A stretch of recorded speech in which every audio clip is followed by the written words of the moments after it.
இறை இயேசுவில் பிரியமுள்ள மாதா தொலைக்காட்சியின் அனைத்து நிகழ்ச்சிகளையும் ஆவலோடு பார்த்து கொண்டிருக்கிற அன்பு நேயர்கள் அனைவருக்கும் இனிய இரவு வணக்கம். இந்த நாள் உங்களுக்கு ஓர் இனிய நாளாக அமைந்திருக்கும் என்று நினைக்கிறேன். என்றும் ஓர் அருமையான சிந்தனையைத்தான் நான் உங்களோடு பகிர்ந்து கொள்ள ஆசைப்படுகிறேன். கடவுளால் படைக்கப்பட்ட நாம் ஒவ்வொருவரும் நல்லவர்களாக வாழ வேண்டும் என்று நினைக்கிறோம். முதலில் யாருக்கு நாம் நல்லவர்களாக இருக்க வேண்டும் என்று நினைக்கிறோம் என சிந்தித்து பார்ப்போம். நம்மை படைத்த கடவுளுக்கா, நமக்கா, இல்லை மற்றவர்களுக்கா என்று சற்று யோசித்து பார்க்க வேண்டும். நம்மை படைத்த கடவுளுக்கும் நமக்கும் நல்லவர்களாக நம் மனசாட்சிக்கு பயந்த வாழ்க்கை வாழ வேண்டும். நம்மில் பலர் நம்மை படைத்த கடவுளுக்கும் நமக்கும் அஞ்சாமல் நம் மனம் போன போக்கிலே வாழ்ந்து கொண்டிருக்கிறோம் என்றுதான் சொல்ல வேண்டும். இன்னும் சொல்ல போனால் நம்மை போல் நடிப்பதில் யாரும் வல்லவர்களாக சிறந்தவர்களாக இருக்க முடியாது என்பதுதான் உண்மை. மற்றவர்களுக்காக நமது இயல்பை மாற்றிக்கொண்டு வேடம் போட்டோம் என்றால் இன்று இல்லை, நாளை நமது உண்மை இயல்பு வெளிக்கொணரப்படும் என்பதை நம் நினைவில் கொண்டு நமது வேடத்தை களைக்க முயற்சி செய்வோம். பல சமயங்களில் உலக மாயைகளில் நாம் சிக்குண்டு அவர்களாக இவர்களாக மாற வேண்டும் என்று நினைக்கிறோமே தவிர நாமாக இருந்து எதையாவது சாதிப்போம் என்று நினைப்பதில்லை. நாம் மற்றவர்கள் முன்பாக நடித்து ஒரு தங்கப்பதக்கத்தையும் வாங்கப் போவதில்லை என்பதை புரிந்து கொண்டு நல்லவர்கள் போல் நடிப்பதை, பாசாங்கு செய்வதை நிறுத்திக் கொள்வோம். நாம் தனிமையில் இருக்கும் போதும் மக்கள் மத்தியில் இருக்கும் போதும் சரி, ஒரே மாதிரியான நல்ல குணத்துடன் இருப்பதுதான் உண்மையான நல்ல பண்பாகும். வெளியில் மட்டுமே நடிக்கும் போது அது ஒருவரின் நேர்மைக்கு எதிரானதாக கருதப்படுகிறது. வெளிப்புகழை தேடுவதற்காகவோ அல்லது சுயநல நோக்கங்களுக்காகவோ மட்டுமே நாம் நல்லவர்களாக நடித்தோம் என்றால் அது மற்றவர்களை ஏமாற்றுவது மட்டுமில்லை, நமக்கு நாமே இழைக்கும் பெரிய துரோகம் என்பதையும் புரிந்து கொள்வோம். அகத்தின் அழகு முகத்தில் தெரியும் என்கிறது முதுமொழி. ஒருவரின் உள்மனம் தூய்மையாக இருந்தால் அது இயல்பாகவே அவருடைய செயல்களிலும் முகத்திலும் வெளிப்படும். நடிப்பால் இதை மறைக்க முடியாது என்பதுதான் உண்மை. பழகிப்பார் பாசம் தெரியும், விலகிப்பார் வேடம் புரியும் என்று சொல்வார்கள். இந்த வரிகளின் உண்மையை உணர்ந்து கொண்டு நம்மை நாம் ஆய்வு செய்து பார்ப்போம். நமது வாழ்வை திருத்திக் கொள்ள முயற்சி செய்வோம். இன்றைய தினத்தை எடுத்துக்கொள்வோம். இந்த நாள் முழுவதும் நாம் மற்றவர்கள் முன்பாக நமது இயல்பை மாற்றி வாழ்ந்தோமா என்று யோசித்து பார்ப்போம். மேலும் இந்த நாளில் நமது செயல்பாடுகள் எப்படிப்பட்டதாக இருந்தது என்று நம்மையே நாம் கேட்டு பார்ப்போம்.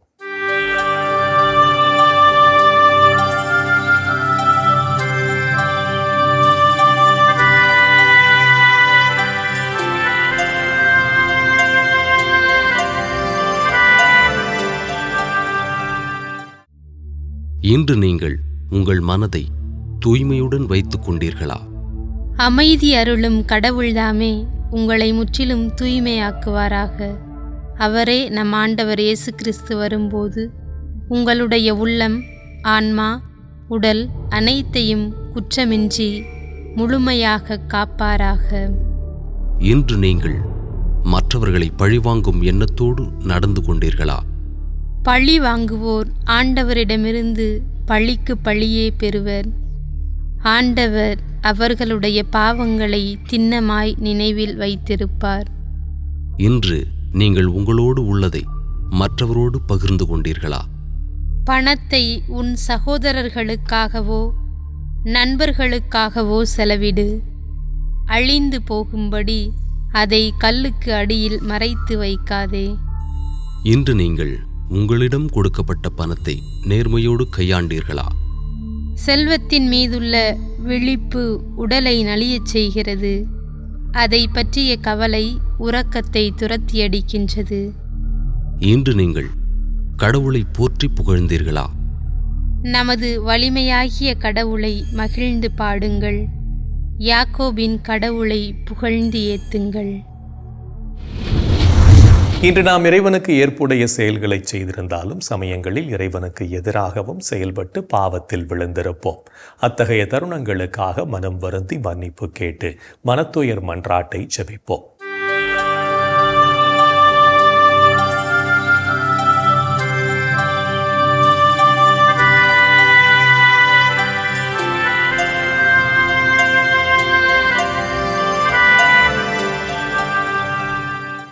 எல்லாம் வல்ல இறைவனிடமும் சகோதர சகோதரிகளே உங்களிடமும் நான் பாவி என ஏற்றுக்கொள்கிறேன். ஏனெனில் என் சிந்தனையாலும் சொல்லாலும் செயலாலும் கடமையில் தவறியதாலும் பாவங்கள் பல செய்தேன். என் பாவமே, என் பாவமே, என் பெரும் பாவமே. ஆகையால் எப்போதும் கன்னியான புனித மரியாவையும் வானதூதர் புனிதர் அனைவரையும் சகோதர சகோதரிகளே உங்களையும் நம் இறைவனாகிய ஆண்டவரிடம் எனக்காக வேண்டிக்கொள்ள மன்றாடுகிறேன். ஆமேன். மனத்துயர் மன்றாட்டை ஜெபித்ததன் வழியாக இறைவனிடமிருந்து மன்னிப்பை பெற்றிருப்போம் என்ற நம்பிக்கையோடு இறை வேண்டலில் இணைவோம்.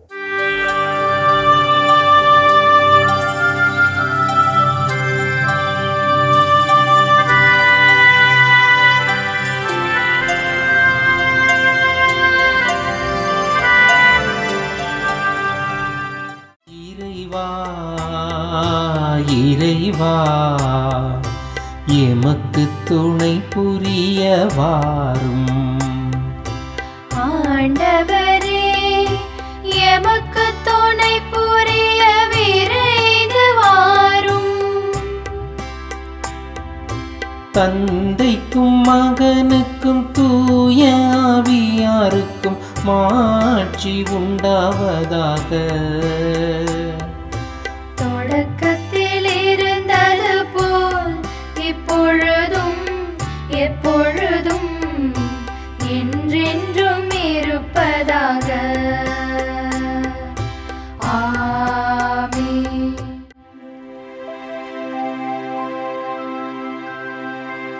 ஆண்டவரே ஆண்டவரே எனக்கு இரங்கி என் வேண்டுதலுக்கு செவி சாய்த்தருளும். ஆண்டவரே ஆண்டவரே எனக்கு இரங்கி என் வேண்டுதலுக்கு செவி சாய்த்தருளும்.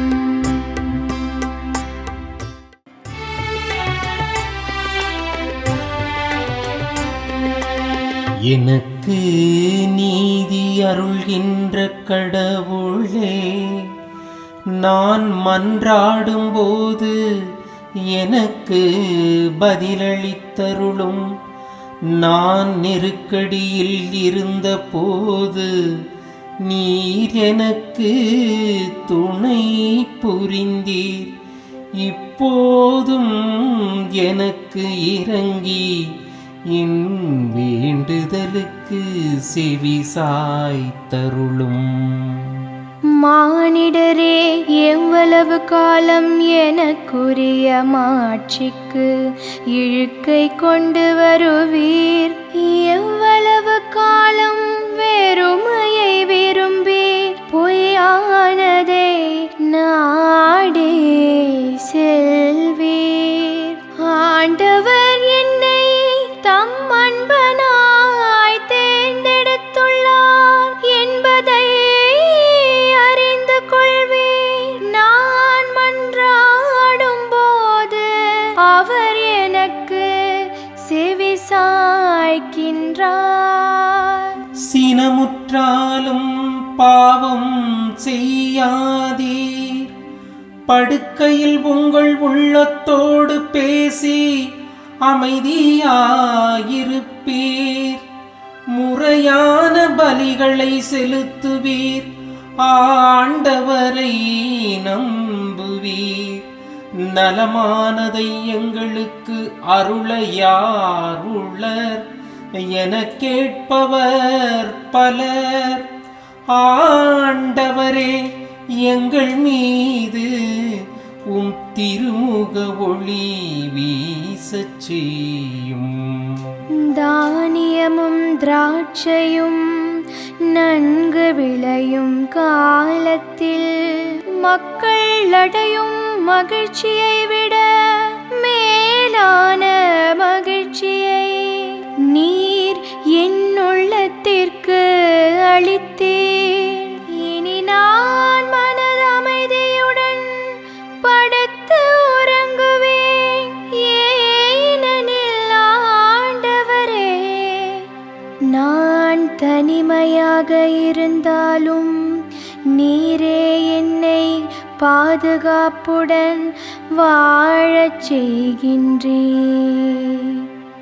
தந்தைக்கும் மகனுக்கும் தூய ஆவியாருக்கும் மாட்சி உண்டாவதாக. தொடக்கத்தில் இருந்தது போல் இப்பொழுதும் எப்பொழுதும் என்றென்றும் இருப்பதாக.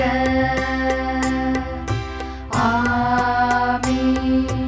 ஆண்டவரே, ஆண்டவரே, எனக்கு இறங்கி என் வேண்டுதலுக்கு செவி சாய்த்தருளும். ஆண்டவரே, ஆண்டவரே, எனக்கு இறங்கி என் வேண்டுதலுக்கு செவி சாய்த்தருளும். தந்தைக்கும் மகனுக்கும் தூய ஆவியாருக்கும் மாட்சி உண்டாவதாக. தொடக்கத்தில் இருந்தது போல் இப்பொழுதும் எப்பொழுதும் என்றென்றும் இருப்பதாக. ஆமென். இரவு நேரங்களில் ஆண்டவரை போற்றுங்கள். இரவு நேரங்களில் ஆண்டவரை போற்றுங்கள். இறைவனின் உடனிருப்பு இந்த இரவு பொழுதிலும் நம்மை பாதுகாத்து வழிநடத்தும் என்ற நம்பிக்கையை இறை வேண்டலின் வழியாக பெற்றுக்கொண்ட நாம் இப்போது நாளைய வாசகங்களுக்கு செவிமடுப்போம்.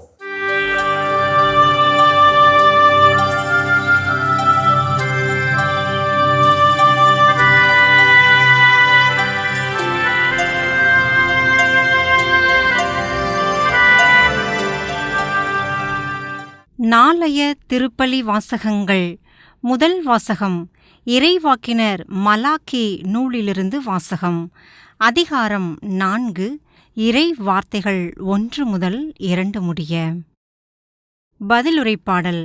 திருப்பாடல்கள் அதிகாரம் 98, இறை வார்த்தைகள் 5 முதல் 9 முடிய. இரண்டாம் வாசகம் திருத்தூதர் பவுல் தெசலோனிக்கருக்கு எழுதிய 2ஆம் திருமுகத்திலிருந்து வாசகம். அதிகாரம் 3, இறை வார்த்தைகள் 7 முதல் 12 முடிய. லூக்கா எழுதிய தூய நற்செய்தியிலிருந்து வாசகம். அதிகாரம் 21, இறை வார்த்தைகள் 5 முதல் 19 முடிய.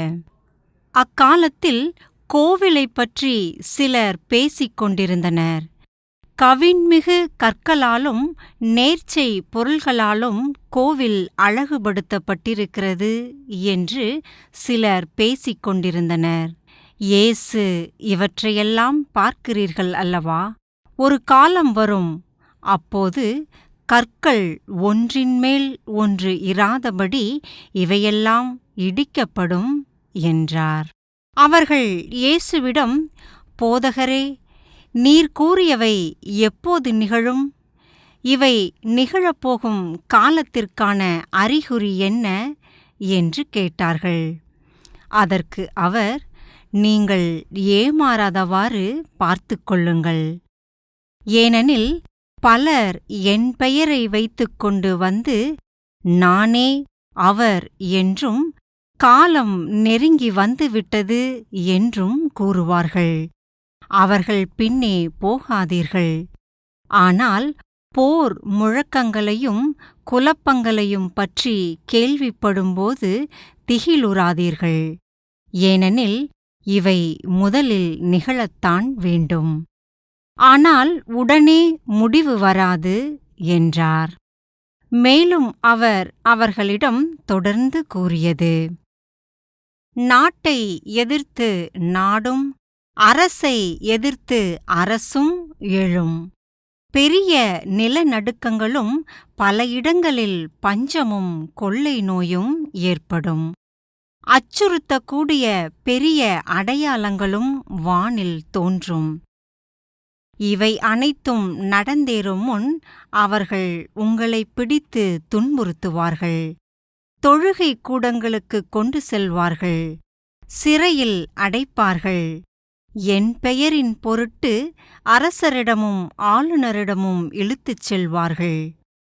எனக்கு சான்று பகர இவை உங்களுக்கு வாய்ப்பளிக்கும். அப்போது என்ன பதில் அளிப்பது என முன்னதாகவே நீங்கள் கவலைப்பட வேண்டாம். இதை உங்கள் மனதில் வைத்துக் கொள்ளுங்கள். ஏனெனில் நானே உங்களுக்கு நாவன்மையையும் ஞானத்தையும் கொடுப்பேன். உங்கள் எதிரில் எவராலும் உங்களை எதிர்த்து நிற்கவும் எதிர்த்து பேசவும் முடியாது. ஆனால் உங்கள் பெற்றோரும் சகோதரர் சகோதரிகளும் உறவினர்களும் நண்பர்களும் உங்களை காட்டிக் கொடுப்பார்கள். உங்களுள் சிலரை கொல்வார்கள். என் பெயரின் பொருட்டு எல்லாரும் உங்களை வெறுப்பார்கள். இருப்பினும் உங்கள் தலைமுடி ஒன்று கூட விழவே விழாது. நீங்கள் மன உறுதியோடு இருந்து உங்கள் வாழ்வை காத்துக் கொள்ளுங்கள். ஆண்டவரின் அருள்வாக்கு. கிறிஸ்துவே உமக்கு புகழ்.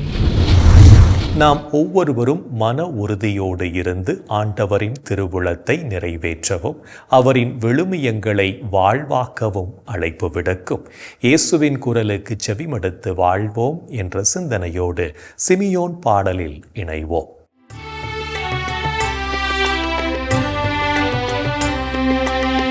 ஆண்டவரே, நாங்கள் விழித்திருக்கும் போது எங்களை காத்தருளும். நாங்கள் தூங்கும் போது எங்களை பாதுகாத்தருளும்.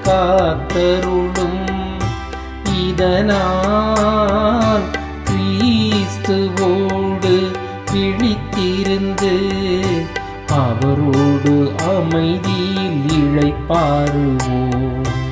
ஆண்டவரே, நாங்கள் விழித்திருக்கும் போது எங்களை காத்தருளும். நாங்கள் தூங்கும் போது எங்களை பாதுகாத்தருளும். இதனால் கிறிஸ்துவோடு விழித்திருந்து அவரோடு அமைதியில் இளைப்பாறுவோம். சிமியோன் பாடல். ஆண்டவரே, உமது சொற்படி உம் அடியான் என்னை இப்போது அமைதியுடன் போகச் செய்கிறீர். ஏனெனில் மக்கள் அனைவரும் காணுமாறு நீர் ஏற்பாடு செய்துள்ள உமது மீட்பை என் கண்கள் கண்டுகொண்டன. இம்மீட்பே பிற இனத்தாருக்கு வெளிப்பாடு அருளும் மொழி. இதுவேவும் மக்களாகிய இஸ்ராயேலுக்கு பெருமை. இஸ்ராயேலுக்கு பெருமை. தந்தைக்கும் மகனுக்கும் தூய ஆவியாருக்கும் மாட்சி உண்டாவதாக. தொடக்கத்தில் இருந்தது போல் இப்பொழுதும் எப்பொழுதும் என்றென்றும் இருப்பதாக. ஆமென். ஆண்டவரே, நாங்கள் நாங்கள் விழித்திருக்கும் போது எங்களை காத்தருளும். நாங்கள் தூங்கும் போது எங்களை பாதுகாத்தருளும். இதனால் கிறிஸ்துவோடு விழித்திருந்து அவரோடு அமைதியில் இளைப்பாறுவோம். ஆண்டவரே, நாங்கள் விழித்திருக்கும் போது எங்களை காத்தருளும். நாங்கள் தூங்கும் போது எங்களை பாதுகாத்தருளும். இதனால் கிறிஸ்துவோடு விழித்திருந்து அவரோடு அமைதியில் இளைப்பாறுவோம். இறைவன் நம்மை ஒவ்வொரு நொடி பொழுதும் அற்புதமாய் வழிநடத்தி கொண்டிருப்பதை சிமியோன் பாடல் வழியாக உணர்ந்து ஜெபித்த நாம் இப்போது நாளைய புனிதரை பற்றி பார்க்கலாம்.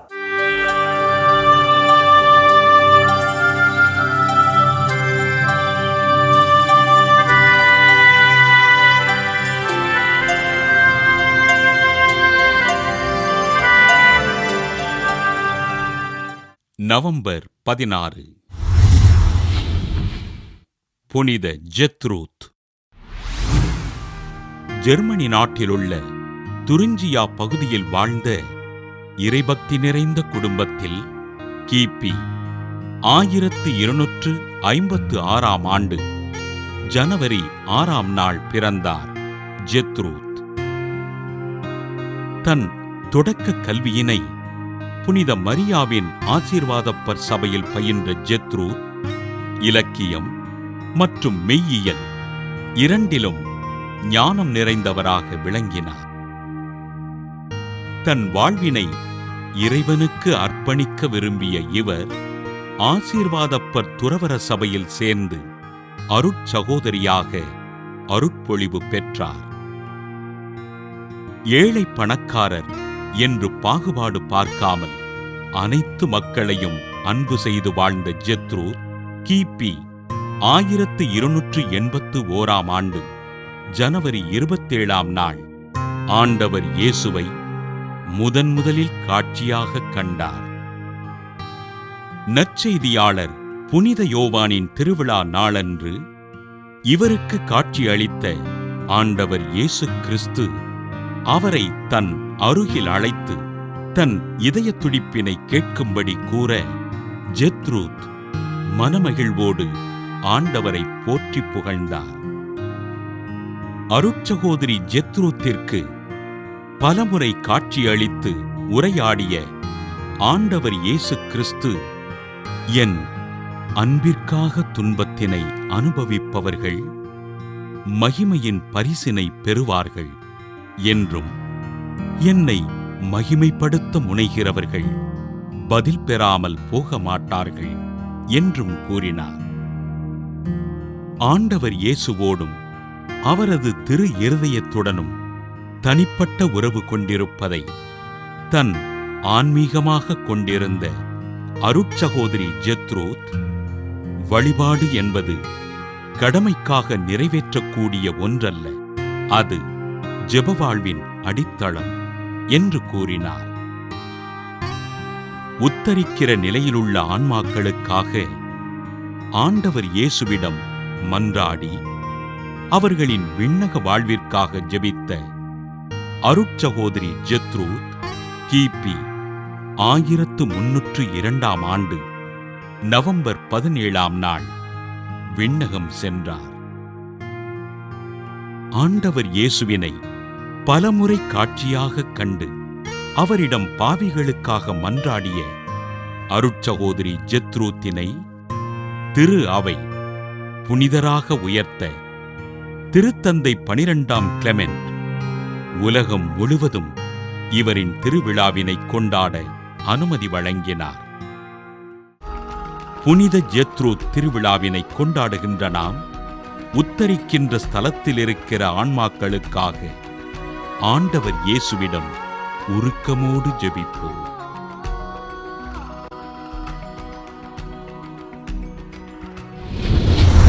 புனிதர்கள் ஒவ்வொருவரும் தங்கள் வாழ்க்கையின் மூலம் இறைவனுக்கு சான்று பகர்ந்து வாழ்ந்தவர்கள் என்பதை உணர்ந்தவர்களாய் நாமும் அவர்கள் வழியில் வாழ்ந்து இறை வழியில் பயணிப்போம் என்ற நம்பிக்கையோடு நாளைய தினம் எந்த ஒரு சூழ்நிலையிலும் உண்மையை மட்டுமே பேசுவோம். என் அன்பு சகோதரனே, சகோதரியே, கடவுள் எவ்வளவு மாட்சியாக இன்றைக்கு நம்மை உயர்த்தி இருக்கிறார். நாம் எதிர்பார்ப்பதற்கு மேலாகவே அருள் வளங்களால் நம்மை நிரப்பி இருக்கிறார்.